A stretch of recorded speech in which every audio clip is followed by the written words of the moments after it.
candidates and take our turns having questions for them from the audience and the candidates. So tonight, first I'm going to introduce your candidates. First is Murat Kizikli. Please stand, or come to the front, yeah, better yet, and have a seat at the front, and you'll be sitting up here, you'll be using the microphone, and this is where you'll sit. The second candidate is Richard Rabbit Young. All right. Hello, Richard. Welcome. Good luck. Third candidate is Robert Bob Euandis. Yeah. Very good. And last but not least, we have Jerry Muro.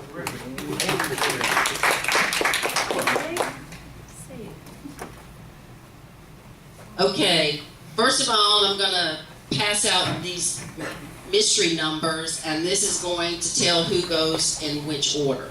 So I'm passing them out. Uh-oh. I'm the moderator. Oh, that's right.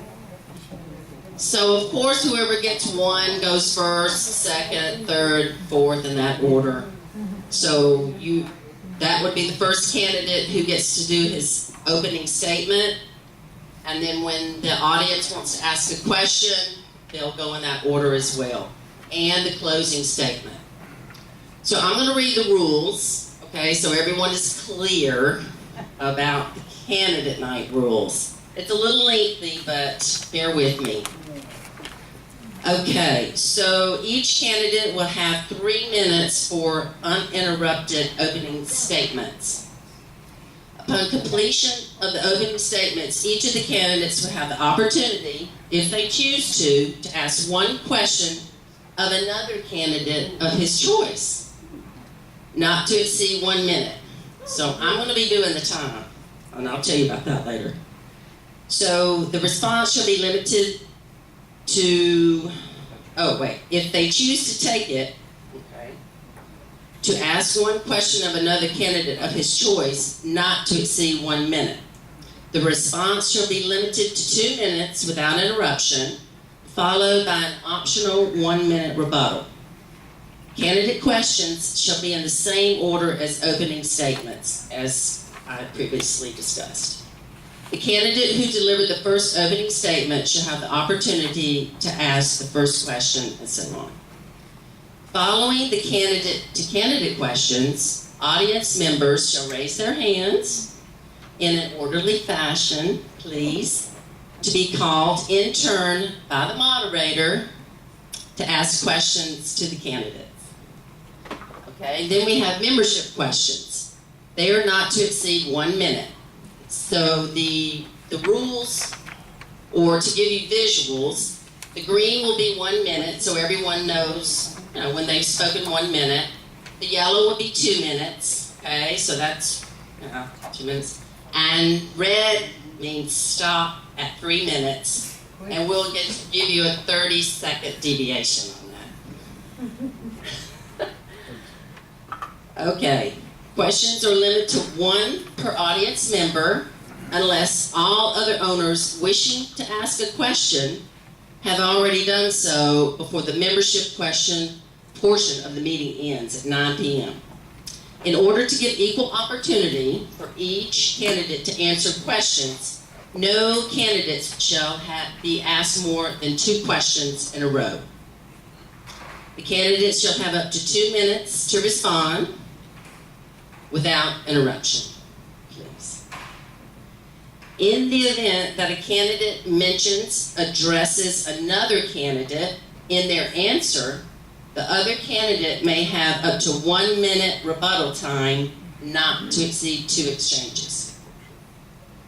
It's kind of technical, but we'll keep it in line. All participants are expected to allow each other to speak without interruption. The candidates, by random drawing, which we've already done, we've already addressed that, shall have the opportunity to give a 2-minute closing statement, Just finished. commencing promptly at 9. Please, common courtesy shall prevail. Any participant speaking over another participant and or using derogatory language and outbursts will not be tolerated. If it continues, they will calmly be asked to leave the clubhouse. I know that's not going to happen. No. So, for the good news, the formal meeting shall conclude at 9:15 after all candidates have completed their speeches and their closing statements, in which cake and coffee is going to be served so you can meet the candidates afterwards. So, so here we go. Who got number 1? Oh, let's see, Mr. Young. So, No. let me show you. The top, okay guys, the top, and you just click in here and the red light will come on. Nope, don't do that. Well, that's gonna mute you. So it's on now, and that's on. And yes, please stand up for your opening statement.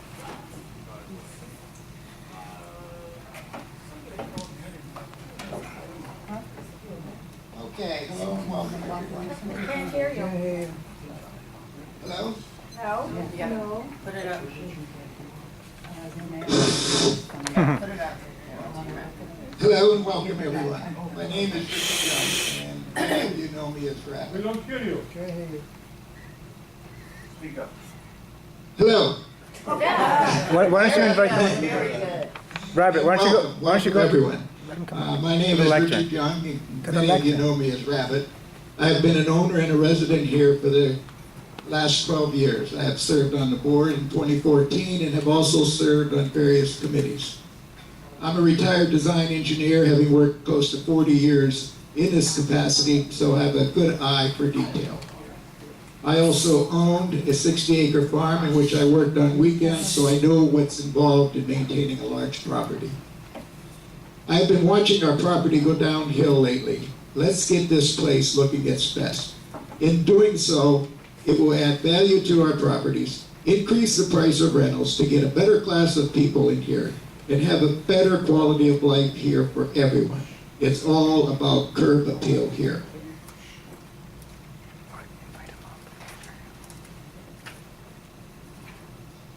We,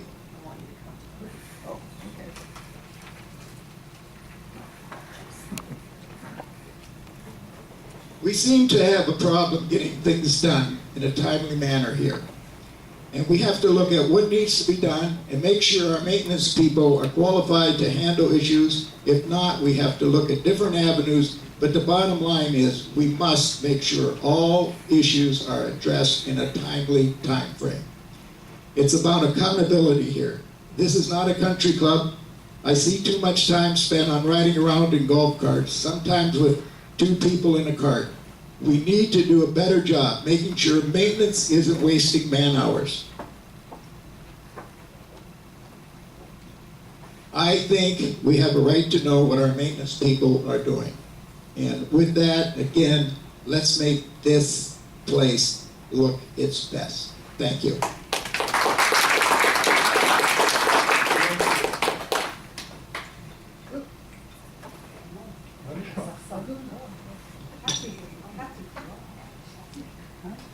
Okay, who got number 2? Number 2. Mr. Barat? Yes.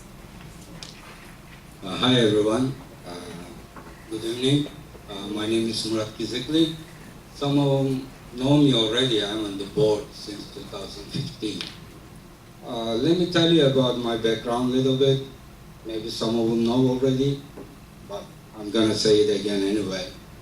So I'm a professional engineer, more than 25 years of experience. I currently work for Palm Beach County Building Department. Before the Palm Beach County, I worked for several other companies and some governmental entities, like including Broward County, Steel Boca Raton, and some private engineering companies. I'm also owner and full-time resident in International Village since 2012. I'm also current member of the board of directors since 2015. And I have some, on my side, I have some achievements for the village. Before the member of the board, I helped to save International Village $1 million during the 4 years certification, which was completed with no assessment, zero. We just took care of in maintenance, some maintenance crew and some very minimal expenses. And also, I was part of the team of the board of directors that restarted the building renovation and still going on. I helped to achieve the reduction of the maintenance fees 3 years in a row, which I'm so proud of.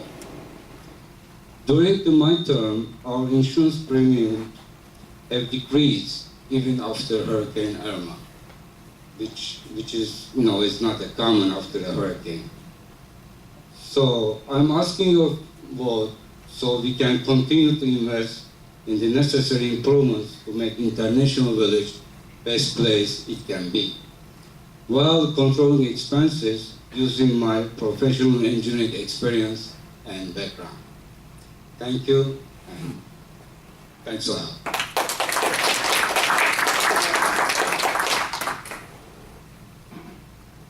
Okay, number 3 candidate. Mr. Jerry. Good evening, everybody. Gary Duro. I've been an owner here since... I've been an owner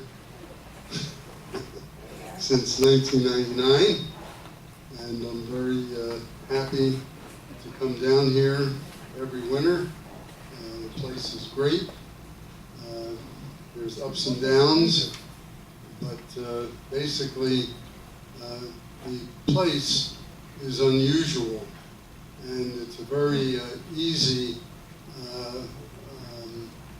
environment to find people to buy or to rent. And I have some experience in real estate. I own some properties. I am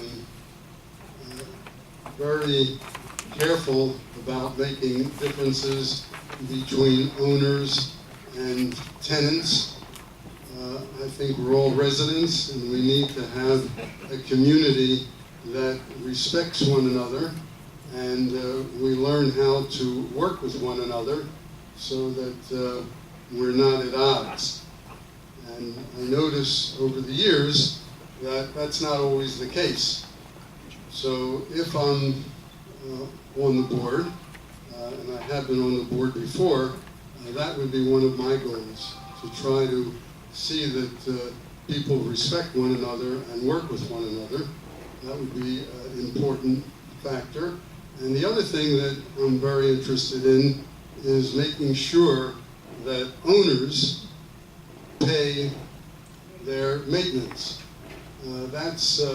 We're losing tens of thousands of dollars a year because we're not collecting, and unfortunately we're depending on lawyers to do the collecting, and I think there are other ways We have another minute. there are other ways of accomplishing that, and that's what I would like to bring to the board. I'd like to make sure that we don't have 50 or 60 or sometimes 90 non-paying owners. They're a big problem, because with that money, we can have more personnel. We can even give increases to people who work here so that they're going to work harder. So that's my goals, is to try to improve the atmosphere around here, and also to collect the money that we should be getting from the owners. Thank you. Very good.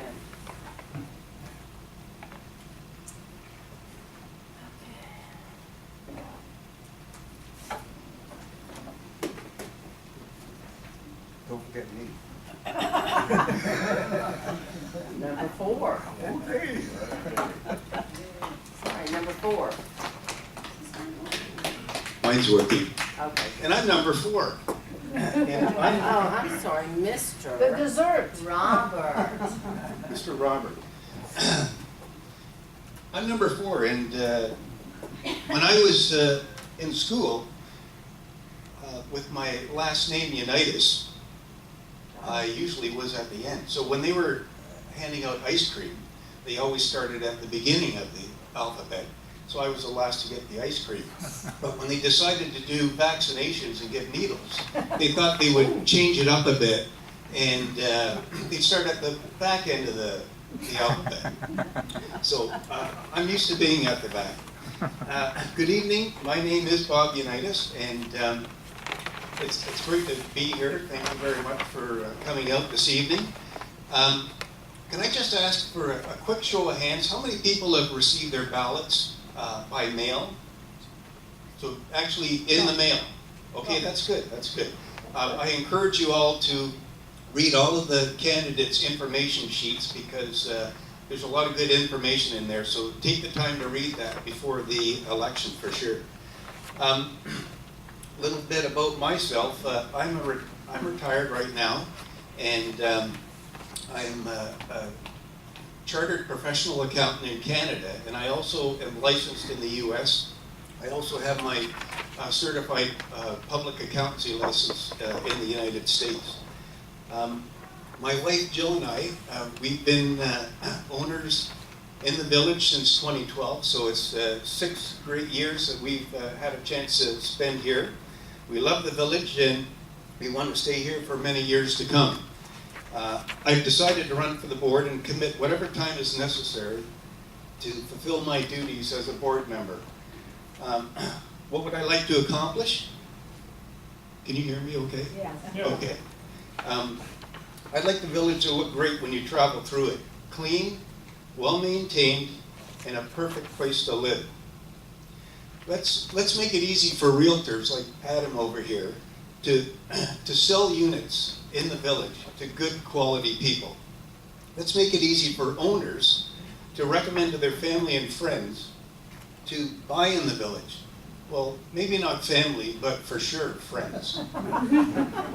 To accomplish this, I think we need to increase, and I'll use the term that Richard used, the curb appeal of the village, because we need to keep the buildings really in good shape all the time, and by doing this, property values will increase. And when property values increase, rents increase. And when rents increase, you get a chance to attract a higher quality of renter. So it's a good positive trend that it'll take a little time to accomplish, but it will happen over time. What should be done? Here are just a few of the things that I think we should do. Paint the curbs and lines throughout the village. Buy new loungers and chairs for the pool area. Fix buckling carpets in the buildings. Freshen up the clubhouse inside and out. I think we should price out aluminum siding for a lot of the normally painted areas to reduce future maintenance costs. We should replace rotting fences and clean up the tennis courts. Is it? 30 seconds. Okay. You're having a good time. Wow. I shouldn't have I think I can really help out the village, especially on the financial side, and I think we need to increase the transparency. I'm willing to work hard and prepare a monthly report, financial report for all of the members or the owners to understand what's going on in the village on a month-to-month basis. And I ask for your support. Thank you.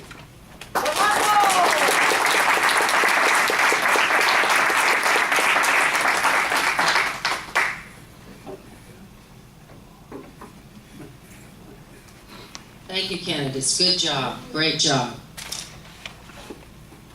Okay, so now we will have the opportunity for the membership to ask questions. Okay, memberships are not to exceed 1 minute. Number 3 says candidate to candidate. Okay. Sorry, my apologies. It's okay. Candidate questions. Okay, so the candidates can ask each other a question, okay? Be in the same order, okay? And as opening statements. Okay.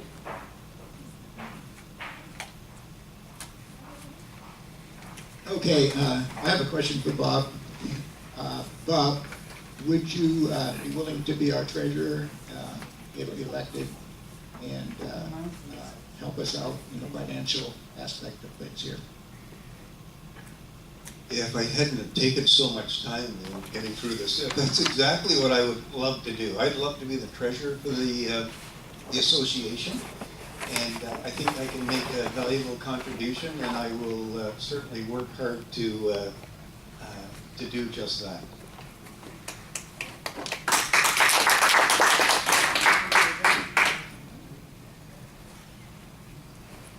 I'm number 2. So, let me ask you a question to Jerry. Hey Jerry, since I'm in the board, we are trying to, to lower the maintenance fees. We did for the last 3 years. So, if you elected the board, and will you promise to keep lower the maintenance payment?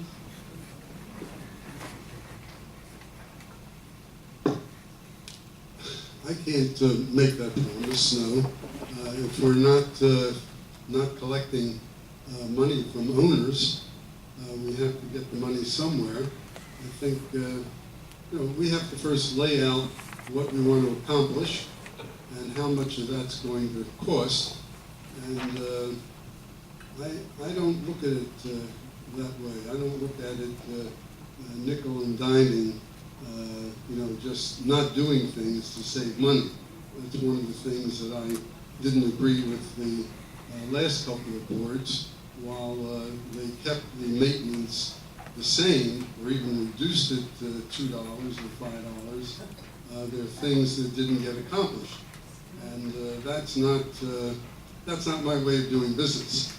Okay, we need to get the money from the people who aren't paying. But we need to make sure what needs to be done is done. So for me to make a promise of not raising something without really knowing the numbers, it's hard to make that promise. We need to make as our speaker said, we need to make the place great again. We need to make it so it's appealing to buyers as well as to tenants. So I don't think the way of approaching that is to promise we're not going to raise. I think promise to try to collect from people who aren't paying, that I'll definitely do. I've done that in my properties. I have ways of doing that, and that's what we need to do. So no, I wouldn't promise to do anything that I really can't. I don't even know what the numbers are now.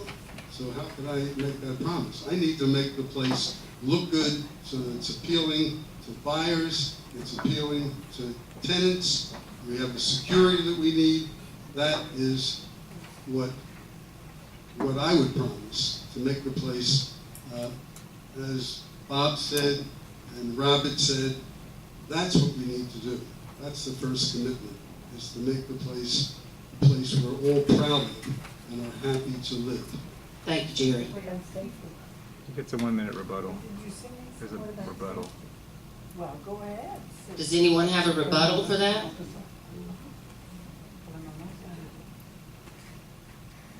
Well, thanks for the answer actually, but that's the only way to keep more residents here to make the maintenance fee lower. If you raise the maintenance fee, so it will cause more foreclosures, and we lose some residents. And after the foreclosure, what happens is investors come, and they buy the place, and they're not gonna live here, and they're gonna rent out, which is our biggest problem right now. I don't agree with that. I know places that I go to that have maintenance numbers that are twice what we pay in maintenance. And those places are full. okay? So that's not the point. The point is not to go as low as we can go. The point is to make the place as appealing as we can make it. I mean, one way I would want maybe to make maintenance lower is to take out the Comcast contract. We have, thanks to John and the